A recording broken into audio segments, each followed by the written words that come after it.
about to leave. Hey guys, Naomi, your fellow workout buddy and NASM certified personal trainer, here with another full leg day explained.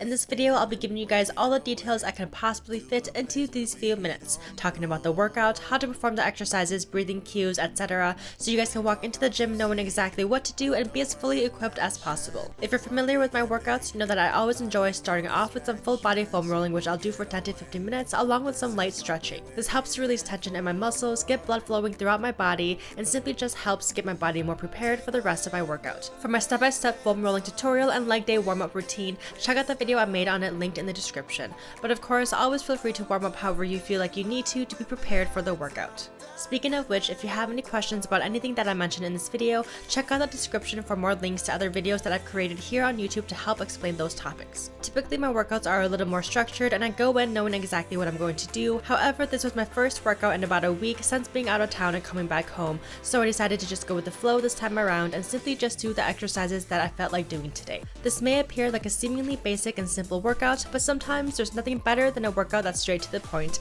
and as we all know, never underestimate the power of quote easy exercises. Before I begin my workout, I'm going to take a dry scoop of Sears Pump Stim-Free pre-workout in the flavor Peach Bellini to help give me a little boost of energy since it was almost 10 p.m. when I got to the gym. For times when I'm working out later in the day like today, I'll always use Stim-Free pre-workouts which do not have any caffeine in them, so they don't keep me up at night. In my blender bottle, I have Sears Aminos in the flavor Pink Candy as well. I like to dry scoop my pre-workout, meaning that I don't mix it in a blender bottle with water and instead just take it straight up. There's no right or wrong way to do it. Take your pre-workout however way you like. Use my discount code Naomi for 10% off your Sears supplements. I'll leave my discount code and link to shop in the description. First up, we'll be heading over to the leg press machine. I'll start with one warm-up set for 8 to 10 reps using a weight that I know I can easily do reps and reps and reps of if I wanted to. Friendly reminder to please put your weights away after you're done using a machine, even if you think that leg pressing 225 is not a lot and that everyone should be able to do it, so you don't bother putting your weights away, so that your fellow gym members like myself don't have to do it for you. Anyways, if you're not sure how to position your feet, place your feet on the platform in a similar position as you'd use for a squat. Starting with the knees bent by your chest, contract your leg muscles to push the weight away from you. Inhale as you bend your knees to bring the weight down, and exhale as you contract your leg muscles to push away. Make sure to keep your feet flat on the platform at all times and never extend your legs all the way out until your knees lock.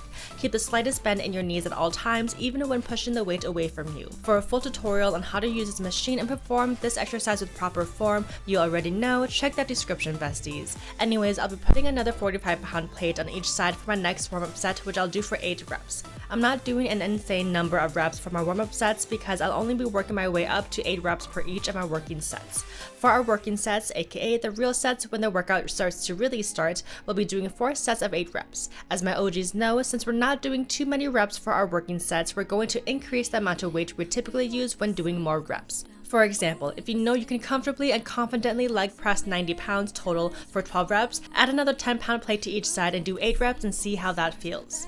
If it still feels like you could push out quite a few more reps, even with that additional weight, go ahead and add some more until by the end of the 8 reps for each working set, you can maybe do 1 or 2 more reps, but nothing more than that. Never be afraid to test your limits, but as always, safety first, and don't lift any weight that you feel may put you in physical harm. Rest 1 to 2 minutes in between each set. The leg press will target our whole entire lower body, but can definitely be modified to be more quad, hamstring, or glute focused. You'll see me play around with my foot positioning here a bit as I was trying to find the most quad focused position for myself.